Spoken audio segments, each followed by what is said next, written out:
8:03, tema interesante, cultural, histórico, y lo vamos a abordar con mi próximo invitado, Halim Naim, periodista, magíster en Derecho y Relaciones Internacionales. Halim, siempre es un gusto tenerte por aquí, bienvenido. Eduardo, el gusto es mío, no solamente por la amistad, porque somos colegas, sino también porque siempre va a ser un placer dirigirme a tu audiencia, que es tan buena porque después de cada programa las redes sociales explotan gracias a todo el cariño que te tiene la Qué gente y por bueno, supuesto cuando gustan las entrevistas. qué bueno, Halim, qué bueno.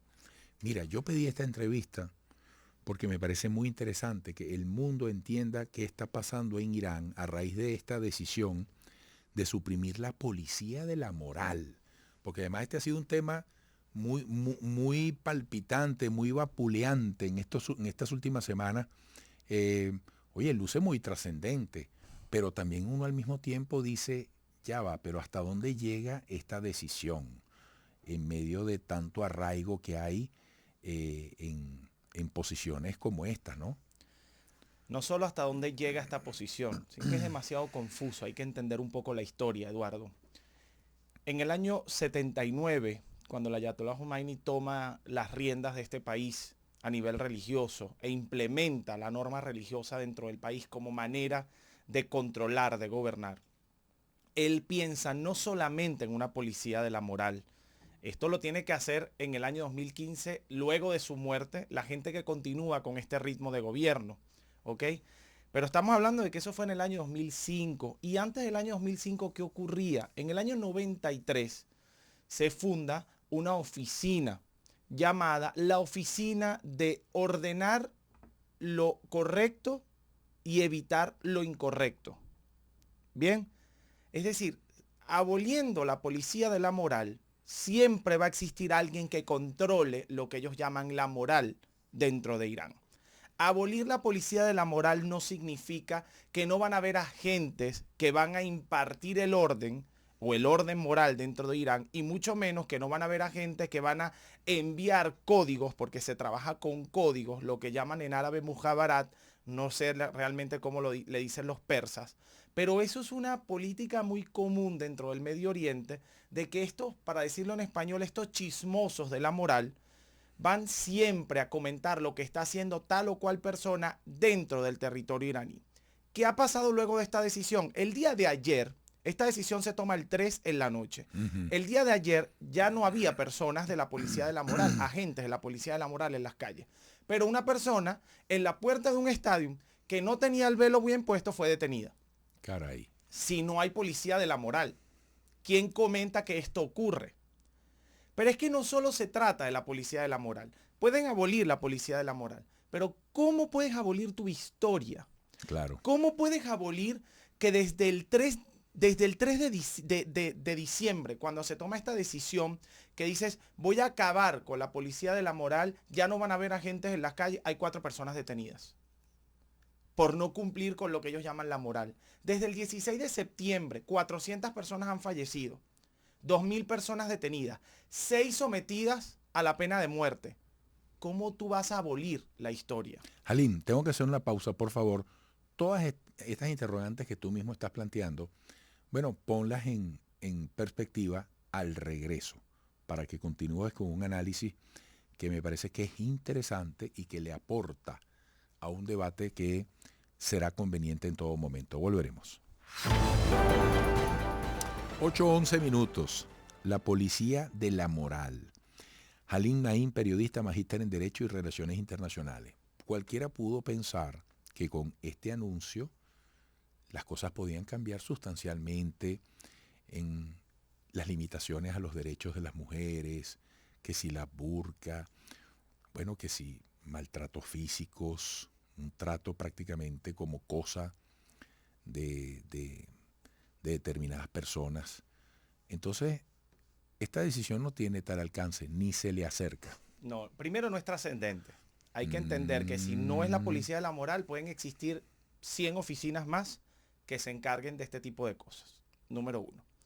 Número dos, un gobierno islámico en donde prela la ley religiosa, ¿ok? Sobre la ley del hombre, sobre la constitución.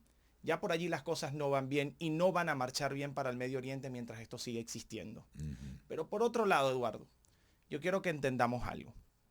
Existen muchos organismos internacionales incluso encargados de este tipo de cosas.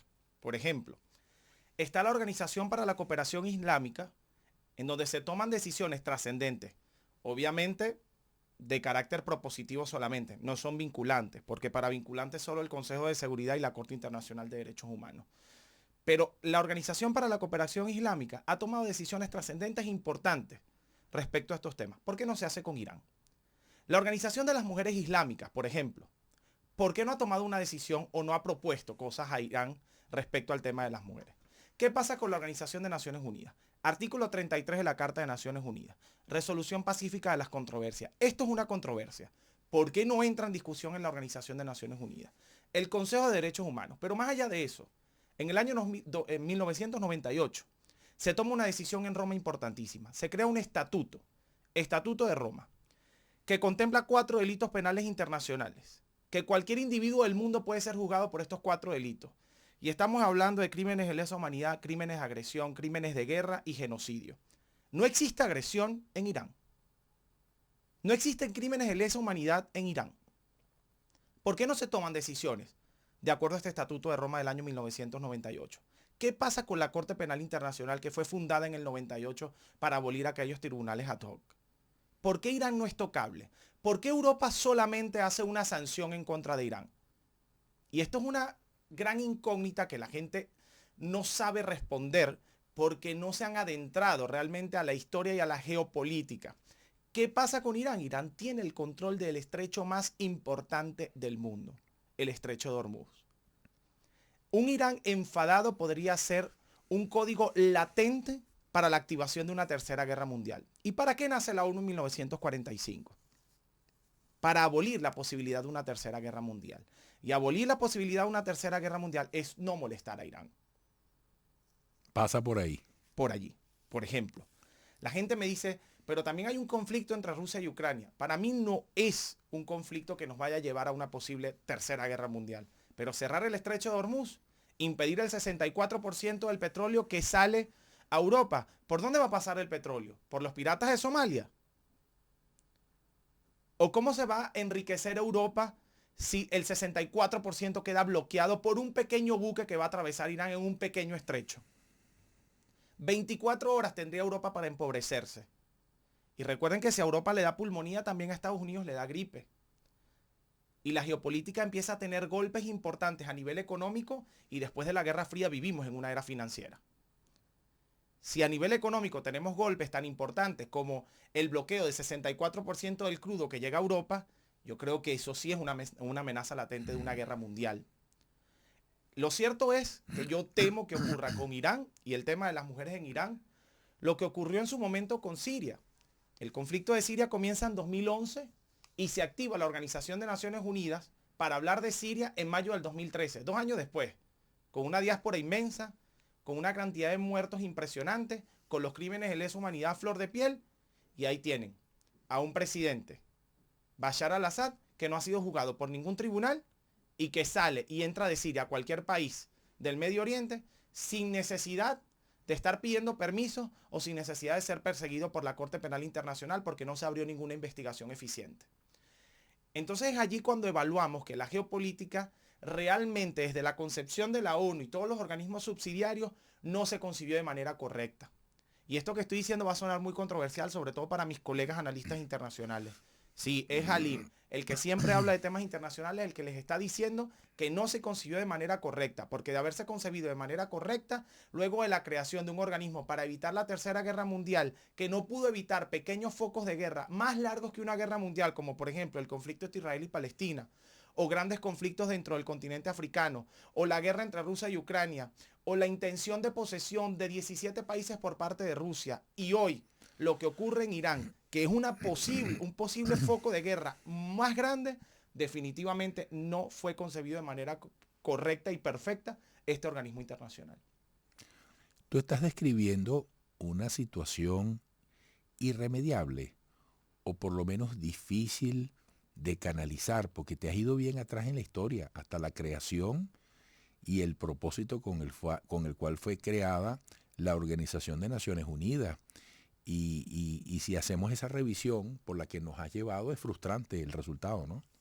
Sí, yo creo que todo tiene solución. En estos días me preguntaron, Eduardo, que si había guerras necesarias, ¿ok?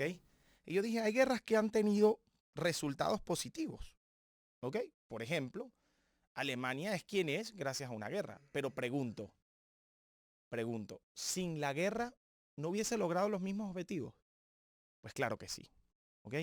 Yo sí creo que todos los conflictos tienen problemas siempre y cuando los problemas quieran ser solucionados por estas personas involucradas. Para mí el conflicto entre Colombia y la FARC tiene una solución, pero necesitamos disposición para solucionar. Para mí el conflicto de Irán tenía una solución, pero no es posible solucionar un conflicto como el de Irán cuando se sientan en una mesa de negociación a hablar de aspectos culturales, de producción de uranio, de temas nucleares, mientras Irán hacía prácticas nucleares, prácticas balísticas y estaba reprimiendo mujeres dentro de su territorio. Hay que frenar este tipo de acciones. Si en Irán no existe la disposición para frenar este tipo de acciones y los mismos iraníes, como lo están haciendo hasta ahora, porque desde el día 3, ¿ok? Y mucho antes del 16, desde el 16, con la muerte de Gina Amini, no han cesado las protestas dentro de Irán. Pero así como no han cesado las protestas, no han cesado las muertes. Pero bueno, existe un principio de autodeterminación, un principio de soberanía, que tampoco permite a los organismos internacionales tener mayor incidencia. ¿Cómo solucionamos? Yo creo que hay que solucionar sentándose en una mesa, entendiendo que estamos en el siglo XXI, entendiendo que las mujeres tienen los mismos derechos que los hombres y entendiendo que un país no puede ser gobernado por una ley religiosa. Porque evaluemos el Medio Oriente. Y aquí también me voy a ganar un poco de analistas en contra. Evaluemos el Medio Oriente. Un país avanzado del Medio Oriente. Los países que no tienen la ley religiosa por encima de la Constitución. Esos son países que avanzaron en el Medio Oriente. Y muchos me dirán, bueno, pero hoy se celebra un mundial en Qatar, en donde también existe una política ruda respecto a las mujeres, respecto al trabajo, también existe una ley religiosa. Sí, pero la Constitución está por encima. Sin dejar de lado la ley religiosa, la Constitución está por encima. Entonces, en realidades como estas, en donde el país avanza económicamente, existiendo una ley religiosa, es porque se dieron cuenta de que lo civil, de que lo legal, de que la Constitución va a estar por encima de lo que ellos consideran moral. Porque hasta qué punto es moral. Sociológicamente existen culturas y contraculturas. Para mí es una contracultura lapidar a una mujer. Para mí es una contracultura obligar a una mujer a usar algo que no quiere usar. Claro. Bien, pero mucho cuidado con esto. Esta misma persona que le dijo todo lo que les dijo, le dice, en virtud de defender los derechos humanos, digo lo siguiente. Es una violación a los derechos humanos obligar a una mujer a usar una burka. Es verdad. Pero también es una violación a los derechos humanos obligarla a quitársela. Tú sabes que en Margarita estaba yo en el Sambil y viene un muchacho empujando el carro, un carrito, una silla de ruedas, bueno, musulmanes, con una mujer con una burka. Y el hombre me saluda con un cariño, ¿no? Y yo me les tiro encima para saludarlo como saluda a la gente. Mira, cómo reaccionaron para que yo no tocara a la mujer, porque yo en ese momento yo iba a tocar, yo le iba a dar un abrazo a la mujer y el hombre, bueno, reaccionaron como unos tigres. Bueno, lo cultural definitivamente, lo religioso en este caso. No, y que nosotros los latinos somos muy Claro, kinestésicos, además. claro, o sea, claro. para nosotros es normal abrazar, Claro. saludar de esa manera. Fíjate Así que es. pasó en el velorio Sí. de un presidente en Sí, Venezuela. sí, sí. Okay, Mira, una ministra se le lanzó encima a un presidente de Irán a abrazarlo y, sí, sí. y el presidente quedó como que, ay, ¿ahora qué Mira, hago? Jalín, bueno, se agotó el tiempo hace rato, te agradezco tanto y espero que pronto Eduardo, volvamos a conversar. Yo quiero que me des medio minuto, Ajá. ¿ok? Porque escribí algo para todas las mujeres del Medio Oriente y las mujeres del mundo. Lapidan tu dignidad, asesinan tu esperanza, disparan justo al sueño, mutilan tu esencia, ocultan tras una tela tu avance, amedrentan tu historia, retroceden tu vida, fracturan tu ser, torturan tu conciencia, persiguen tu libertad, castigan tu bondad, agreden tu amor, exterminan tu inteligencia, duelen demasiado. Las mujeres afganas, iraníes, latinoamericanas y todas las mujeres del mundo, sin entender que le están quitando la vida a las que dan vida. ¿Qué quieren? Acabar con la humanidad.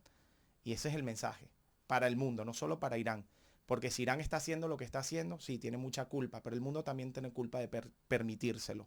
Y yo creo que se crearon demasiadas instituciones, pero con pocos objetivos. Bueno, interesante reflexión, Halim. Todos a mirarnos en estos espejos que tienen una inclusión para reflexionar desde el punto de vista planetario. Halim Naim, periodista, magíster en Derecho,